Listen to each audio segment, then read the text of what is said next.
Hello and welcome to the Albion Obsessed podcast. It's pretty hard to do that introduction with a joyous tone in my voice after the display that we've just witnessed against Aston Villa. But here we are to discuss the game, stand or fall. So the banner on the North Stand says, and it's one of those moments where Brighton have done a bit of falling recently. But before we get into that, let's see who joins us in this tirade of misery. We welcome Joe. Joe, my friend, how are you? Yeah, I'm sat here in a nice new Art of Football hoodie, which has got a lovely retro badge on it. And today took me back to those retro times. So very fitting that it arrived on a day that we get absolutely pummeled. Other than that, I just ate a Domino's. So yeah, feeling pretty good. Good skills. Yeah, we'll talk a bit more about how today harps back to the yesteryear and some heavy defeats we've had in the past and how it compares. And we also welcome back Dagan. Dagan, how are you? Uh, in the words of the immortal Chris Farley in the hidden camera sketch, angry. Feel a little angry. Feel a little angry, but I'm getting over it, and I'm, shifting perspectives. It'll be okay. And Tom, we never ask you, how are you? Well, look, listen, okay? Yeah, I'm not saying that my pain is above or below anyone else's, but what I will say is that Brighton fans, just be thankful you don't live in the West Midlands, because on Monday I have to go to work and I have to hear about this, not only from adults, but from children as well. Do you know how bad it is when you've got Aston Villa fans who are like 8 taunting you? It's going to be horrific. Um, but otherwise, genuinely, I'm not too bad. You know, it's one of those days where the grass is green, the Tories are twats, and Aston Villa beat us at Villa Park. So you know, it's one of those things. But let's dive into this. Let's make this a cathartic experience where we can talk about stuff. We're going to do this slightly differently as we tend to when there's a heavy defeat or a game that we just don't play very well in. Instead of going on a blow by blow account, we're just going to sort of analyze some general talking points and discuss where this leaves Brighton and Hove Albion at this moment in time. It is We're worth just gonna. Sorry, Tom. We're just gonna have an hour of if you want to have an hour of Joe, we can have an hour of but it is worth just remembering that, you know, things have been worse. There's been some things on like social media about like, oh, Brian fans getting humbled. It's like we lost 1-0 to 9-man Warsaw once.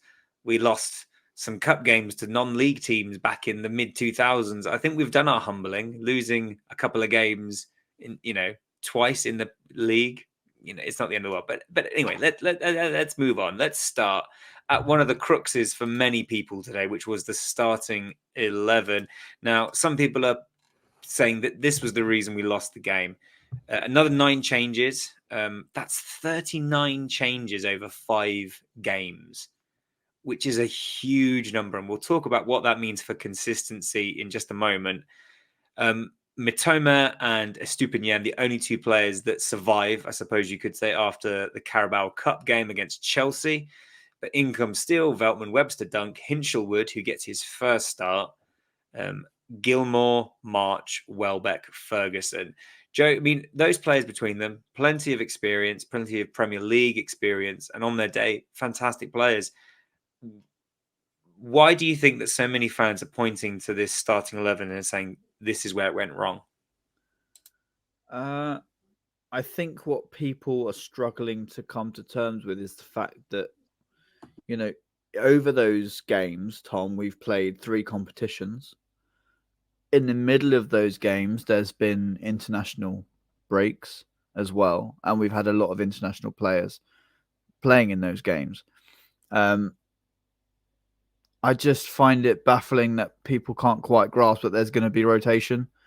And my point in the group chat was all of these players are capable of playing and winning a Premier League football match.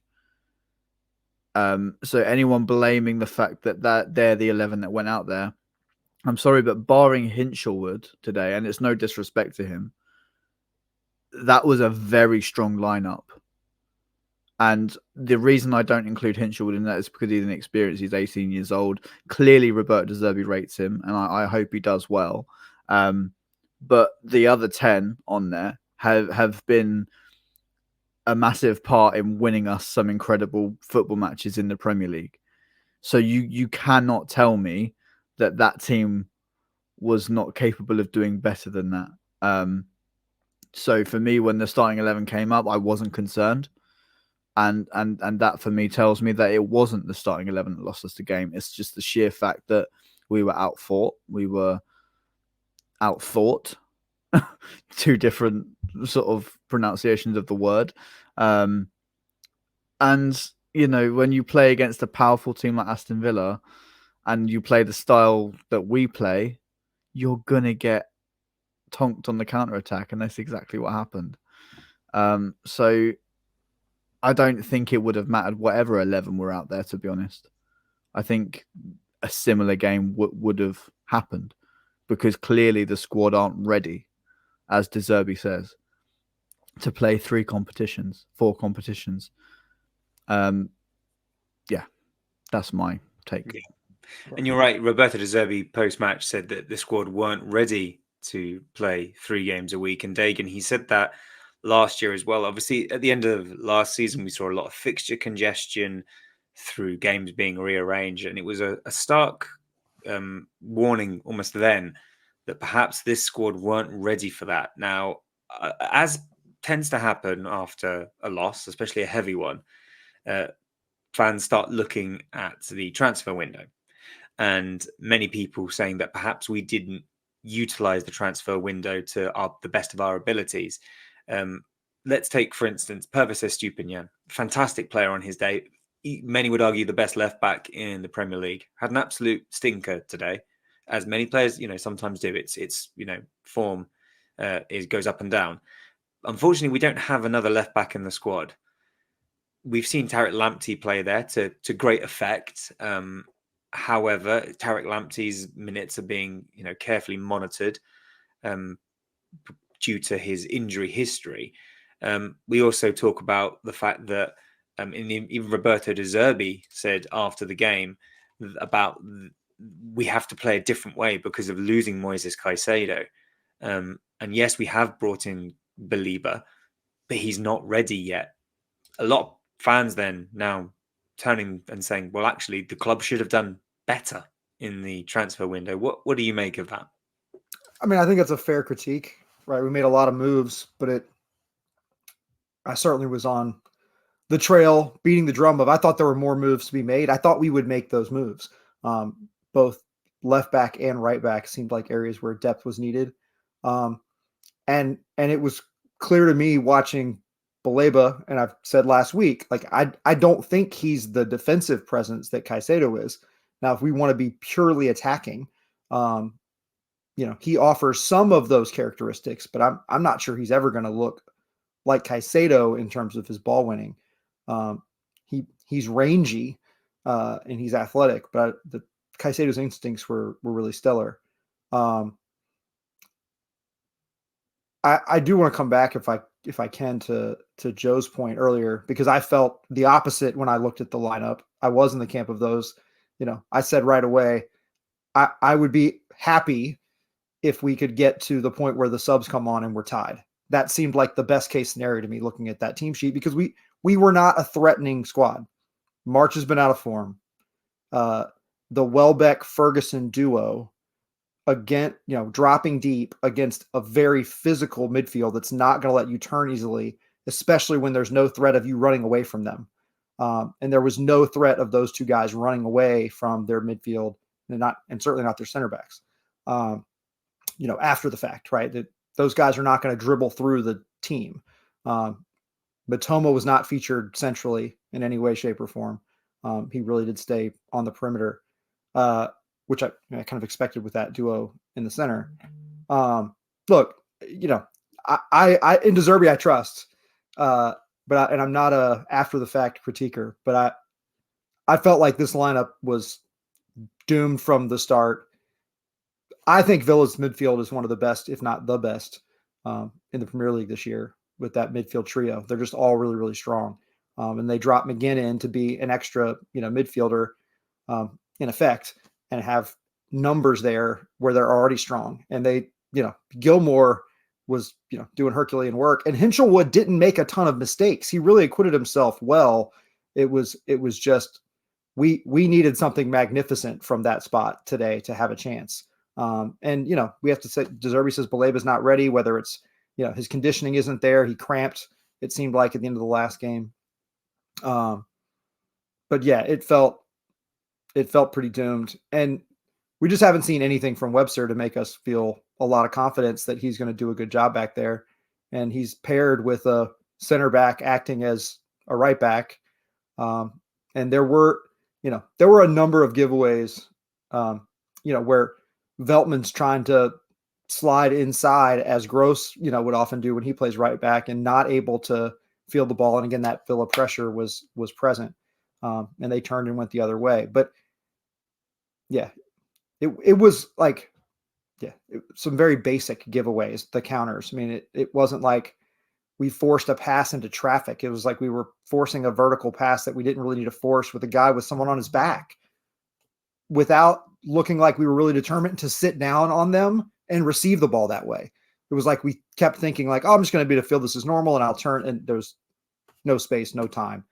Villa was all over us, and credit to them. They were aggressive from the get-go, as Joe said, aggressive and physical, but that wasn't a surprise. Like, we've struggled with Villa. I've seen us play Villa 3 times, and we've struggled with their physicality, and Emery has, really had a good game plan for us each and every time. I don't know if you saw the camera cut to him in the beginning of the game.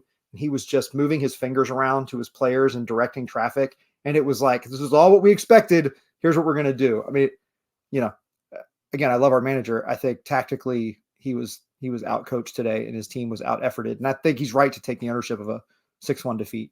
But yeah, I don't think today was the day for Hinchelwood to make a debut, unless, Tom, to your original point, he's trying to make a case that we need Locatelli. We need to go get Locatelli. Is maybe what De Zerbi is saying, because it didn't look like we had enough today. So that's a filibuster on that question. But man, I didn't feel good about it from the start, and that's not to say I know everything, because there have been games where I've not felt good about it, and we've done perfectly well. No, you've raised some interesting points, and for my 2 cents on the starting 11 today, I agree with Joe very much in the fact that every single one of those players has got Premier League experience under their belt. I don't like the Ferguson-Welbeck duo. We saw it against Bournemouth. Didn't work. It didn't work against Bournemouth, who are physical, but not to the same quality as Aston Villa. So why we thought it was going to work today, I don't know. We'll have a conversation about Adam Webster in just a little while. I don't want to pick on him. That sounds a bit petulant, but I don't want to single him out. In regards to Jack Hinchelwood, I think that with Pascal Gross's injury, Adam Lallana's injury, James Milner's injury, and Mo Dahoud starting against Chelsea, it is perhaps just a case of I need to rotate. I need fresh legs. I need fresh lungs, and it does feel really harsh on young Jack. I mean, I've got to say, Jack Hinchelwood, at the age of 18, he made his first Premier League start today. Ironically, at the same ground he made his debut in as a sub last year.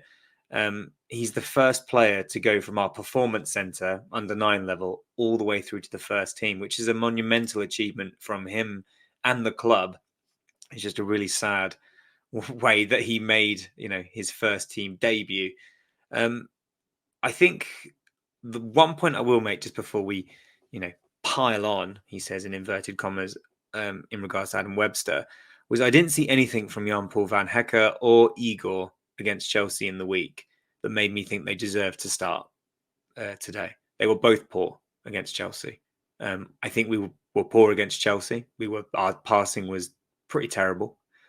We were poor in the first half against Bournemouth, and we were poor against AEK Athens. So this result for me has been coming for a very long time. Chloe very well, she said about the stat that Luton had more touches in our box than any of the relegated sides did last year. And I think from the off, there's been warning signs that this will happen this season. And today we got an absolute tonking. But in regards to Adam Webster, I don't think, as I say, that Jean-Paul Van Hecke or Igor did enough against Chelsea to start for me.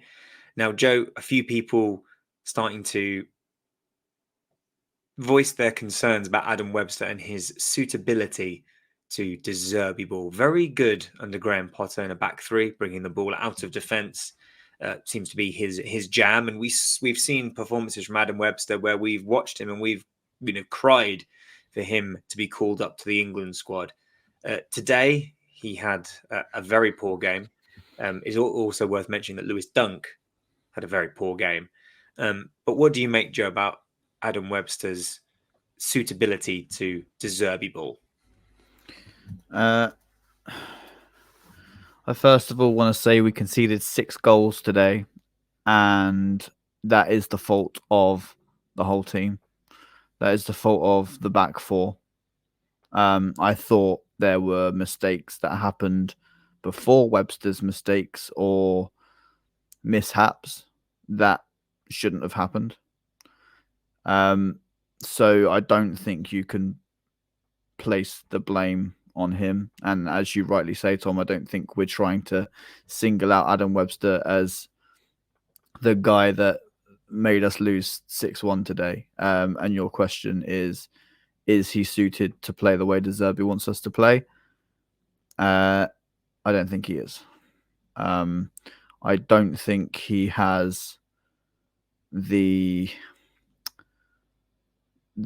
patience or the ability that De Zerbi wants a centre-back to possess. I think feels like he has to play him when he can't play Van Hecke, he can't play Igor. As you say, Tom, I don't think they deserved to play this game after the Chelsea game. And also rotation, because the Chelsea game was on Wednesday, this game was at 12:30 on a Saturday. So it's a bit of a sticky situation because I don't think Adam Webster is anywhere near a De Zerbi type player. And that's not saying that Adam Webster is a terrible footballer or a terrible defender. He has been fantastic at times for us.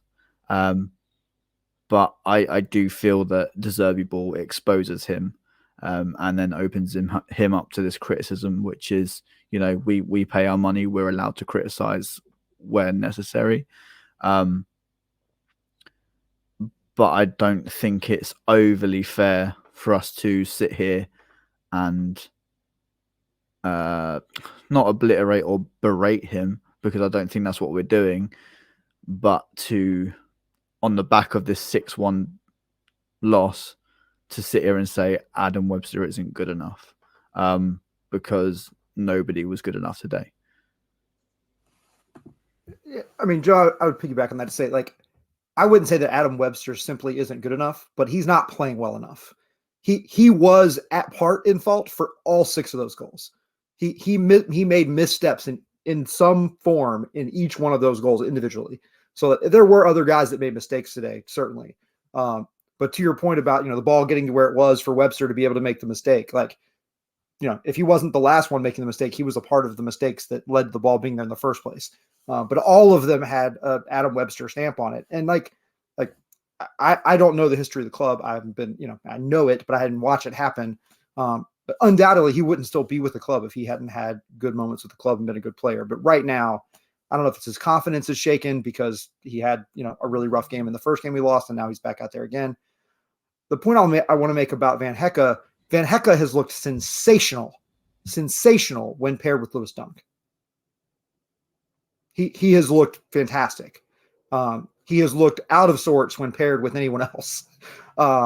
So, for me, I think his foot speed, I think he's a little faster, if not straight line, and turning his hips and closing down the ball quicker in a tight spot, and seems to be more accurate in getting his boot on the ball at the last second, which we desperately needed in several instances today. Again, I didn't see all the second half. I watched the highlights, but I know in the first half, Dunk saved probably 2 would-be goals in one sequence alone. And I think I remember one early block from Webster that was nice too. But did Dunk make mistakes today? Yes. Was he the better of our two center backs? Would anybody debate that Webster outplayed Dunk today? I don't think there's a conversation to be had about if someone's outplayed someone today. Okay. Sure. I mean, sure there is. Like, someone played better than someone. I mean, I know that's not the conversation we want to have, but I guess my point is like, yeah, there's blame to go around, but you're not leaving this game going. No one's leaving this game saying, "Well, I would take Webster over Dunk based on the performance today." And I don't think anybody would say that about him in the previous game we lost, right? So, like, yeah, I don't mean to make. Yeah, he is a professional player. He is like anybody who reaches this level is incredible at their job and at the work they've put in. There's no doubt in my mind about that. But whether it's fit for the system, whether it's his confidence, whether it's his form right now, whatever it is, but right now he has not been the player we need him to be. And some miscues have been a big part of 2 losses in a season where we only have 2 of them in the Premier League. I hope we get to talk about where we are in the table a little bit at some point, because that's a little bit of a rosier conversation that I can drop my feelings about. Of course we can, Dagan. We'll get onto that. But Joe, it does that. You said it really well, and I think was the last podcast. It makes you worry about what happens when Lewis Dunk eventually hangs up the boots, because when he plays next to anyone, he makes them better. Levi Colwill was better alongside Lewis Dunk. Van Hecke is better alongside Lewis Dunk. Generally speaking, Adam Webster is better alongside Lewis Dunk. I do think Webster plays better in a back 3, is my personal opinion, because then he can play to his strengths. He can carry the ball forward, which means you've still got 2 centre backs behind him, allowing for that to happen. But he can't really utilize his strengths in a De Zerbi ball side, because that's not really what De Zerbi wants from his centre backs. But shall we just point out to people that when Graham Potter played 4 at the back, it was an absolute disaster, because Adam Webster was a mainstay. And again, that sounds like I'm digging at Adam Webster fully, but it's not. It's simply the fact that he is not made for this system, and it's not. Yeah, it's exactly. I'm actually remembering at some point last season where I suggested, why not try Adam Webster at right back?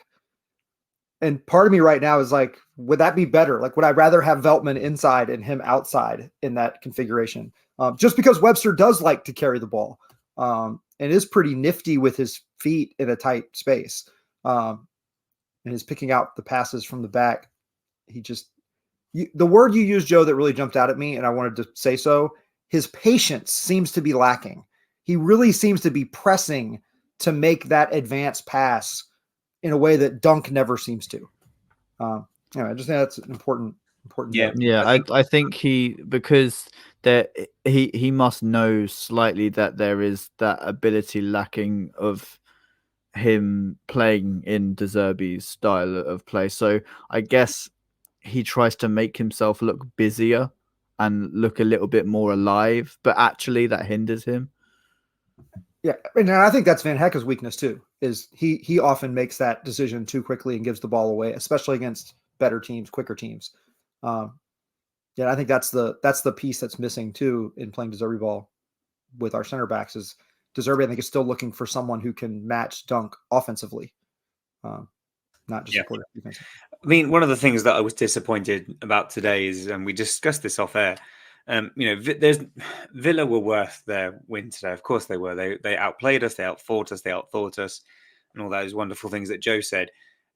But they are so susceptible because they have such a high line, and Newcastle utilised that at the beginning of the season really well. Newcastle thrashed Villa because of how high Villa were playing up the pitch. There was so much space behind the Villa defence, and not once did Matoma or March utilise it, which made the selection of Ferguson and Welbeck even more baffling, because surely that's the game where you want Pedro on, surely, or Fati or a Dingra, just to go at them. And I think we as you say, Dagan, I think De Zerbi is, without a doubt, he is a genius. He gets things right more often than not, but today he got it wrong. And he has held up his hands and has said as much in his post-match. Now, again, another talking point that comes out today, and I don't normally like talking about this after a loss because it comes across as really petulant, but we have to talk about the officiating because there was some very dubious calls. Goal 2 and goal 3. One of them was an offside position, potentially blocking Steele. Goal 3 was a foul on Solly March in the build-up. And the one that irked me the most is, I think it was Konsa in the second half when him and Fati had a bit of a coming together. Konsa, who was already on a yellow card, grabbed Fati by the scruff of the neck. Fati then got a yellow card. Konsa got away with it scot-free. For me, that's inconsistent. And that shows that the referee didn't want to give him a second yellow because he didn't want to send him off. That is unacceptable. If you're going to give Fati a yellow card, you've got to give Konsa a yellow card, regardless of whether he's going to be sent off or not. It shouldn't matter. We've seen some appalling decisions from VAR this weekend and the officials. And I'm not overly upset about the 2 goals personally, because Villa would have probably just gone on to score anyway. But that second yellow card, that has to be given. And if it does, and it's 3-1, it's a different game. So I'd just like to welcome you to share your thoughts on those, Joe. Those moments. What did you make of goal 2, goal 3, and should Konsa have been sent walking? Which, by the way, is the second time in 2 games that a player should have been seen a second yellow card and hasn't been.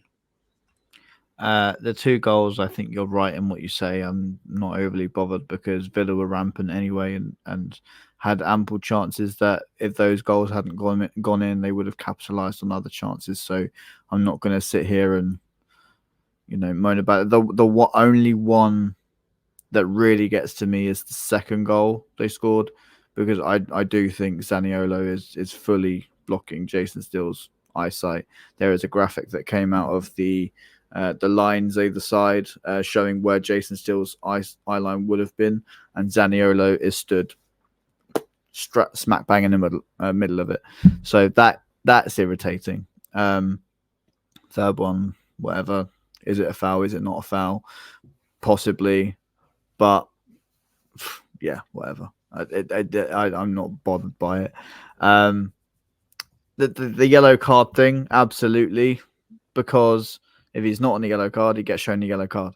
There is no doubt in my mind. If Konsa's not booked, he will get a booking for that. So you're right, Tom. He's not booked him because he doesn't want to send him off. And these referees are picking and choosing moments to make these big decisions because do they want to be the headline? Do they want to run the game? Obviously, referees run the game, but do they want to be the center of attention in the game? Like, why aren't you making these big decisions at these big moments? Because 1, you're scared of criticism, probably.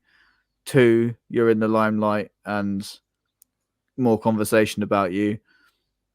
3, it's just an utter joke. So I'm sat here trying to get angry, but I just can't get angry because I'm just so over it, Tom. I'm over being outraged by VAR, and I'm not only outraged because of our game.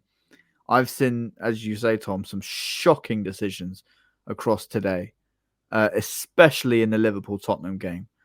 By the way, Tottenham at home again. Shock. It blows my mind how these professionals who are paid to do a stellar job to make our league the best in the world, to make this game the best in the world, how they're so incompetent. I don't understand the inconsistencies week in, week out, season in, season out, even with VAR help. I'm just going to add in there because I forgot about one as well, is the Cash handball when he blocked Matoma's shot with his hands. Lewis Dunk was a penalty against Luton for less than that. I'm not saying that he would have changed the game, but again, it's the lack of consistency. And I'm sorry to ruin you in your flow, but it just crept into my mind and I thought that might just stoke the anger a little bit more. I'm just not angry, Tom. I'm just not surprised at all by it. I'm genuinely not. And there's gonna be so many more incidences this season that we're gonna be sat here talking about the same thing, and it's just utterly boring now that we have to come here and say that the referees are shocking. Everyone knows the referees are shocking. What's new? Yeah. The third one was the one for me, and I think because for me that one feels the most consequential, because being down 3, your chances of getting back in the game are just so low at that point, statistically speaking. Where if you're down 2, I've heard you guys say that, like, being up 2-0 is the most dangerous score to have or something like that. And they're saying about that. Only if you pull it back to 2-1. Oh, okay. Like, so you're 2-0 up and the team pull 1 back, then it's really dangerous because you're only 1 goal away from the draw. Right, which is where we would have been had that third goal not stood, and it shouldn't have. I mean, to me, that was an obvious foul. I mean, he fell on top of him, and the ball went flying. Like, it was clear. And I mean, part of me was like, "What could he get a yellow for that?" I mean, he rolled up on his legs, for goodness sakes. And I guess it was accidental, but hold on, Dagan. Are you saying there was a clear and obvious error that the VAR didn't pick up? Clear and obvious. And I wondered, like, did they decide it went into a different phase of play, which it clearly seemed to be a part of the buildup. Because I just couldn't rationalize. I mean, the commentators, at least here, were just completely clear. That's an obvious foul. My buddy who is a Villa fan who, is not completely impartial. I'll just say that. He's not completely impartial. But he texted immediately, "That's coming back." Immediately. He's like, "That's coming back. That's not going to stand." And it stood. But right, if Fati scores that goal and we're down 2-0, then it is 2-1. And that really does change the complexion of things. I mean, we did hold them without scoring for how long? From the 27th, 25th minute through the 65th minute or so. So it was a 40-minute stretch of the game where they didn't score a goal. And granted, the bookends were not good. But that middle stretch, and even the opening stretch, they didn't score either, right? I mean, so there's a huge chunk of the game where they didn't score goals, but when they did, boy. And that's the thing. Villa is just so dangerous. You can't allow them those opportunities. But it all comes back to cause and effect. Those goals are ruled out, rightly or wrongly. Many of Brighton fans would, of course, say, they should have been ruled out. Villa go down to 10 men and it's a completely different game. Similar story against Chelsea. Chelsea should have had 10 men at the end of that first half at 0-0, and the money's on them, Brighton, to go out and win it. But we digress. We don't want to talk about the officials too much, but we can't ignore these moments in a game. It probably, as we've already said, it doesn't justify our performance today, which was simply not good enough. And it should in no way imply that we're trying to say that Villa were lucky, because they weren't. They were well worthy winners. But if those moments do go the other way, who knows? Completely different game. Yes, Joe. This is completely off subject, but as you were talking and I was listening to you, my eyes were wandering around the room, as I do when I take information in. And I just realized that this Europa League shirt, Tom, now we're not going to wear it. The players aren't going to wear it because we wear it away from home. Marseille play in white, am I right? Ajax also have white on their kit. We're not going to see that in action. We might do against Athens, because Athens playing yellow and black. Now, of course, we could play in blue and white, but the club might want to make a big deal out of. I hope so. That would be quite nice. That would be nice. Let's before we shift our attention to the Europa League game in the week, let's just talk really quickly about Fati getting his first goal for the club. It wasn't the tidiest of finishes. He was in an offside position, but the ball came off their player, which means it stood. Ansu Fati, Dagan, initial sort of impressions on the impact he's had or hasn't had, as the case may be. I've really enjoyed him. He looks like he's pressing, when he gets a goal scoring chance. I feel like he holds the ball just a beat too long, wanting to make sure he gets the perfect clean shot. And I think that's just nerves and wanting to return to form of being one of the most promising young players in the world and show everybody he's exactly that. His work off the ball is stellar. I mean, his timing of his runs, he puts himself in position that I feel like a lot of our guys aren't even ready for him to make those runs, and they see it a little late. And you see him sort of like, he wants to get frustrated. The ball hasn't come his way at times when he's made a well-timed run, and just by the time he's seen he's going to be in an offside position. But no, I think he's been stellar. I think he's a wonderful addition. Again, I think the statement it makes, having him and, being willing to spend the money, makes a big statement of intent. I hope our spending in January, which I know is atypical, but I hope we do something. I hope that, De Zerbi has a say in spending a little of that Caicedo change that's jingling around in there. I know it's not the full 115 million. I know we haven't seen it all yet. And I know 20% went to his previous team, but there's still meat on that bone of all of our sales. And, I think they're going to be more injuries. There are going to be some gaps, and I hope we can fill them. But he's wonderful. I was disappointed not to see him start, just because I thought he and Pedro cut a more threatening figure, as you said, with their pace. Yeah, it's been an interesting run of games, Joe. We've as I said, we've looked a bit shaky defensively, in my opinion, since the beginning of the season. But the as Curtis pointed out in our group chat, it seems to be since Ajax Athens in our first European game that we seem to have lost our way a little bit. And we play Marseille on Thursday. We then play Liverpool the following Sunday. So a very quick turnaround again. Looking ahead to Marseille, another tough game for us. Our first away fixture in Europe. What do Brighton need to do differently? I've got my opinion on this, which I'll give shortly. But what would you like to see Brighton do differently? Be it personnel, rotation, tactical tweaks. What do you think De Zerbi needs to do differently before we go up against Marseille to help stop this? I don't want to call it a rot, because that seems a bit over the top, but you get what I'm trying to say. Nothing. Carry on as normal. Because we've trusted the process for so long. We trusted the process last season when things were tough.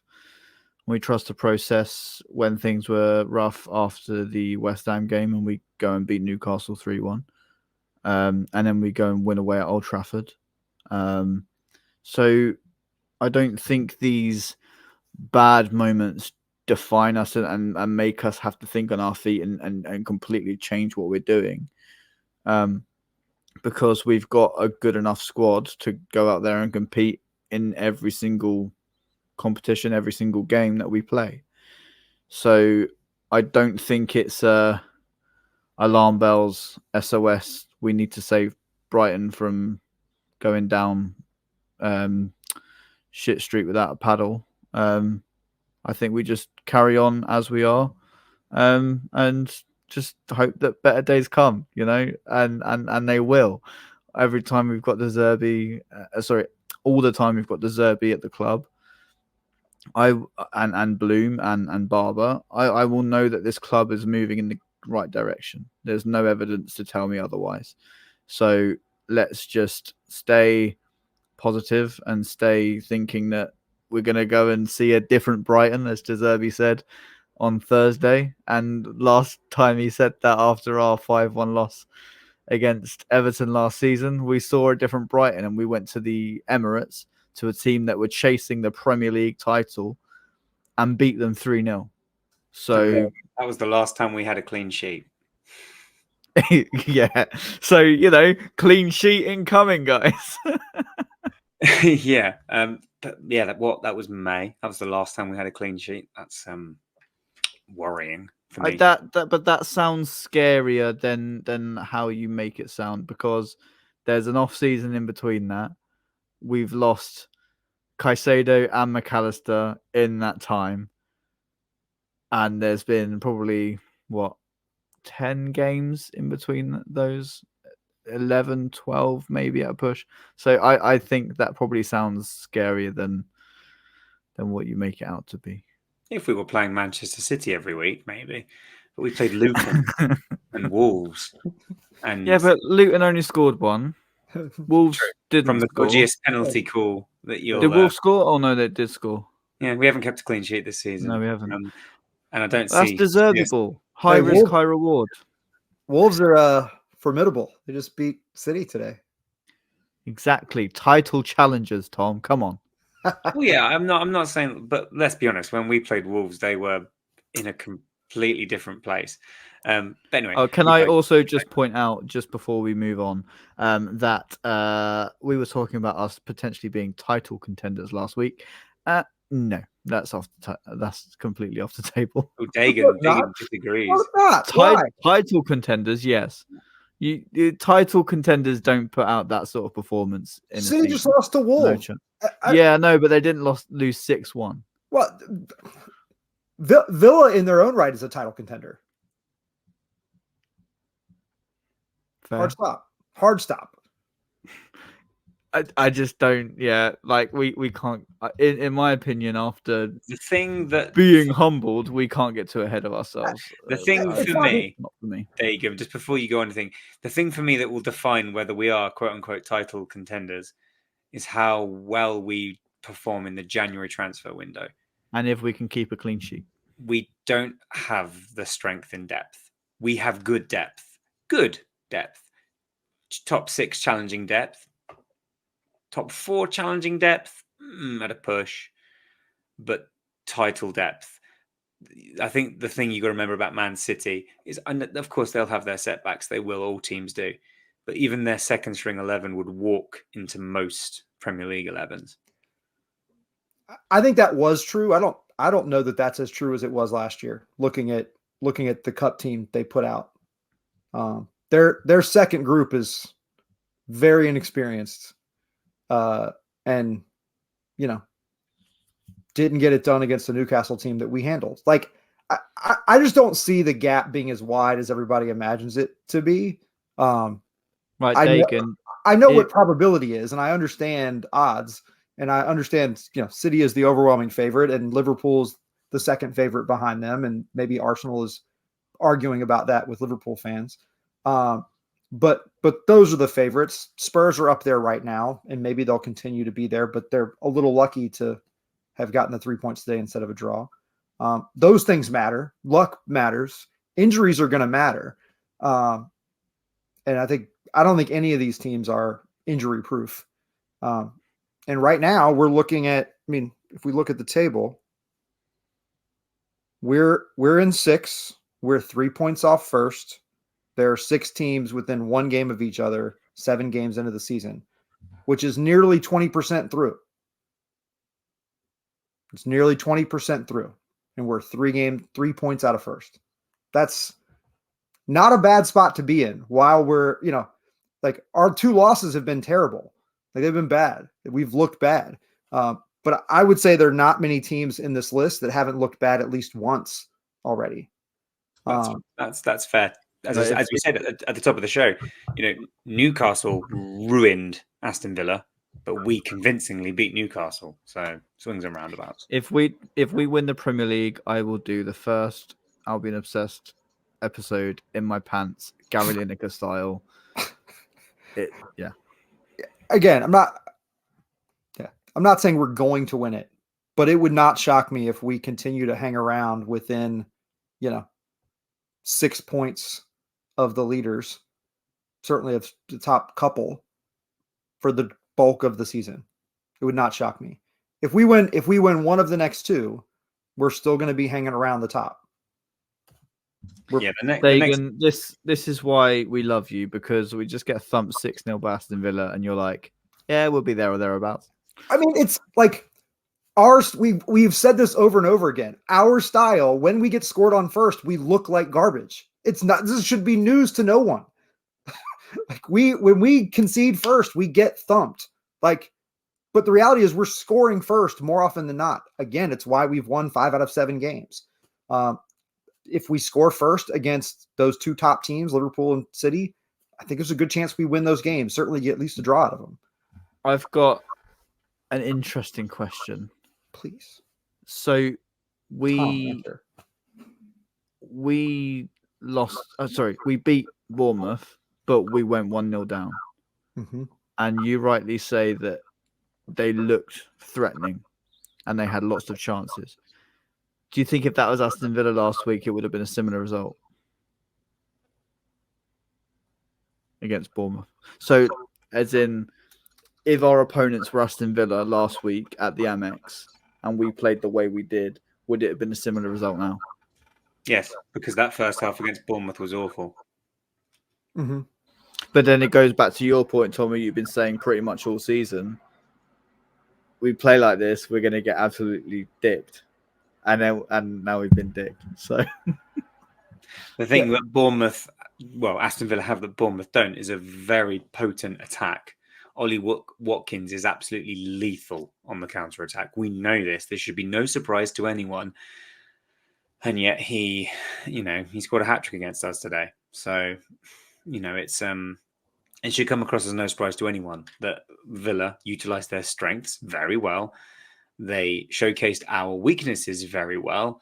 And apart from maybe the opening 10 minutes of the first half and the first 10, 15 minutes of the second half, we just couldn't get a foothold in the game, which is why we made, uncharacteristically, 3 changes at half-time. We never do that. De Zerbi has never done that in his tenure. I'm sure of it. 1 change in and of itself is like, ooh, but 3, that should showcase just how badly we were playing.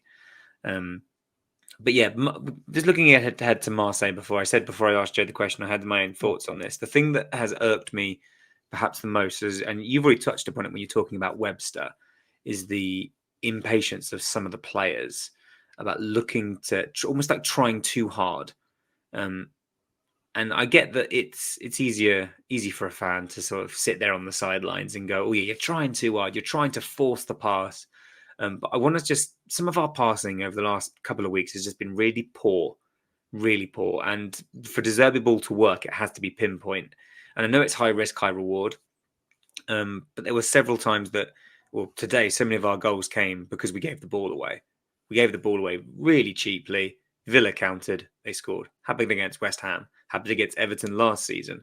And it just seems to be that when we're in that moving the ball forward through those transitions and through the phases, when we give the ball away cheaply by forcing the pass, we get punished for that. And then in the case of AEK Athens, they break, we commit a foul, set piece. It's a worrying trend that I've noticed quite a bit over the last few months, really. So I just really hope that that's the thing for me. If that can get tightened up, I think that will be the big thing, because De Zerbi's right. The loss of Caicedo is huge to us, but Caicedo could always bail us out of those situations last year because he had the insane ability to make tackles without drawing the foul. And you'd just be like, how on earth did you make that tackle? But we don't have that player anymore. So we're giving away more fouls in dangerous areas because we're being too sloppy with the ball. So that's the thing. I just want to tighten up. Nothing more major. For me, against Marseille, I would start either Welbeck or Ferguson alongside either Pedro or Fati. Big man, small man. One to run in behind, one to hold. I want to see Fati out wide, which is naturally his best position. I don't think we've seen the best of him because he's been forced to play in that number 10-ish role. I say ish because it's sort of like a rotation between 9 and 10 that De Zerbi seems to have his central attacking players play. I would just like to see someone other than Mitoma being run out in that position. And I think Adingra on the left. Whenever Adingra's played on the left, he looks better. Not better than Mitoma, just better than when he plays on the right. And he had such a good season. And he's effective on the right as well, like really effective. So if he can be more effective on the left, then yeah, I'm all for that. I know it was a lesser league, the Belgian league, but he had a better season at Union Saint-Gilloise than Mitoma did. So Adingra has got scary pace. So he is a threat. So maybe, we will see more rotation against Marseille on Thursday. I hope Lewis Dunk starts, and I hope that's alongside Jean-Paul Van Hecke. And I just really hope that we don't see a top two of Welbeck and Ferguson, because it's just not working. But of course, listeners, let us know in the comment section down below your general thoughts on the Villa game, as well as your thoughts ahead to Marseille. Dagan, I didn't get your thoughts ahead of Marseille. What would you like to see tweaked, changed, line up? I mean, I don't know enough. I've been wanting to watch them, and I haven't. I've been kind of keeping tabs on the results. I was actually looking at my phone, seeing how their game with Monaco finishes up, because they're playing them right now as we're recording, and Monaco is leading 3-2, and they are just beyond the 90th minute. They lost their last one out at PSG 4-0. They've only won, I think, one out of their last 6, but they've got a fair number of draws in there. And most of those have been away from home. One of those draws being against Athens away in the first leg. Yeah, I mean, they're a historic club that's been in a lot of these competitions. I imagine they're going to be a prideful club that's not going to let us come in there and not know who they are and find out who they are. But similar to when we played Man U, they're also a club that's in a little bit of turmoil with a lot going on. So if we score early, it's a game where I think we could really grab the game by its throat and have their fans be very upset that this relatively unknown team to them has come in and, put points on the scoreboard. So I'm optimistic as I usually am that, again, on the heels of a couple of losses now, that we'll see the team bounce back and be ready. Yeah, I'd almost be surprised if Matoma starts, given that he started the last 2. So I think you might get your wish, Joe. I would think maybe, yeah, we either see Fati inside again with a Dingra wide, and maybe a Fati João Pedro start. But it would be interesting to see a João Pedro, Ferguson, Fati on the left wing start, and maybe even a Dingra on the right. That'd be a fun foursome, wouldn't it? Yeah, I mean, there are groups of guys, as much rotation as we've had, that we haven't seen play together yet, that are pretty exciting. And so there's a lot to be excited about this squad for going forward. I don't think we've seen this club, this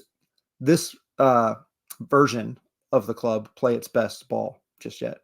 And that's, I think I've asked you this question before, but I just want to ask your opinion again now that a few more games have been played. Sure. And off the stat that I shared at the start of the show, 39 changes in 5 games. We know that they're warranted, but do you feel like this sheer amount of changes is hindering any coherence within the side?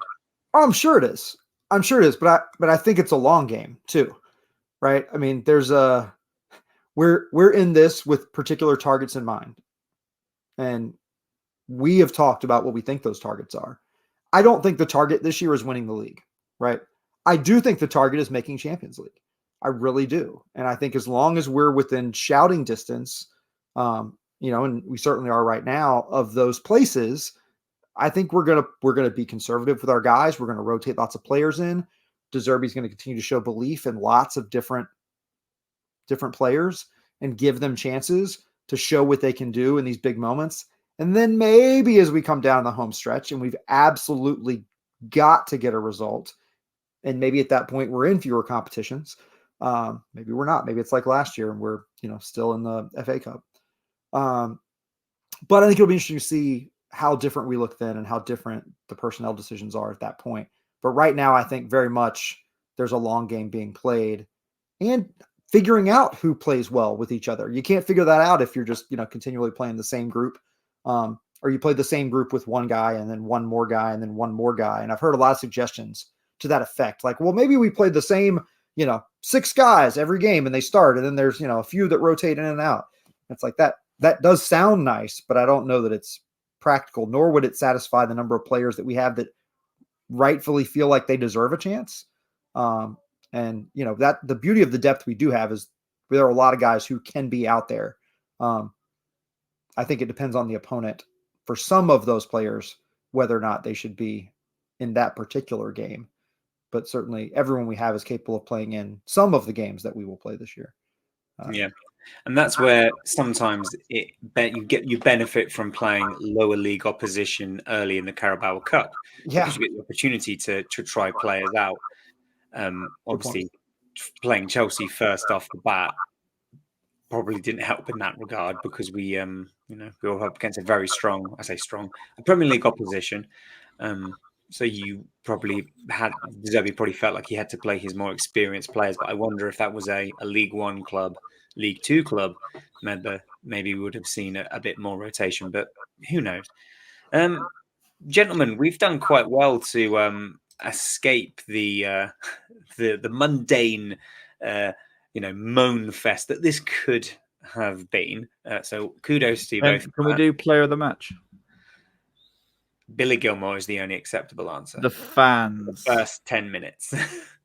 Anyone who travels to Birmingham today, you are player of the match. Well, I travelled to Birmingham today. Do I get player of the match, Joe? Or does that not count because I live here? No. That's no. As I said, just be grateful that on Monday mornings you get to go to your place of work or your place of education and you don't have to worry about Villa fans. The same cannot be said for me. Keep me in your thoughts and your prayers. All that's left to be said then, guys, is thank you very much for tuning in. Hopefully this has been a cathartic experience. But Dagan has one more thing he would like to say. Oh, Dagan, you're muted, mate. You're muted. Unmute yourself. I've got one more note, and it's a good one. This is the last thing in the aforementioned group chat from the Villa fan. And he just notes Chelsea is 1 point ahead of Luton. Just want our listeners to keep that in the back of their mind. As we had a rough day, we could be just 1 point ahead of Luton, and we're not. Have a great week, Albion Obsessed listeners. Yeah. Have a great week. That would have been such a good ending, but I need to remind everyone to check out One Clop Shop and to use Albion Obsessed, all one word, all uppercase, to get 10% off vintage football shirts. Go check them out. Some fantastic stuff. But as Dagan rightfully says, and as rightfully should be the end of the show, it could be worse. It could be 1 point above Luton, and we could have just lost 1-0 to 9-man Warsaw or 9-0 to Darlington or some other nonsense that happened during the Withdean years. It could always be worse. Wherever you may be, whenever you may be, we hope this has been a cathartic experience for you, and we'll see you next time. Take care.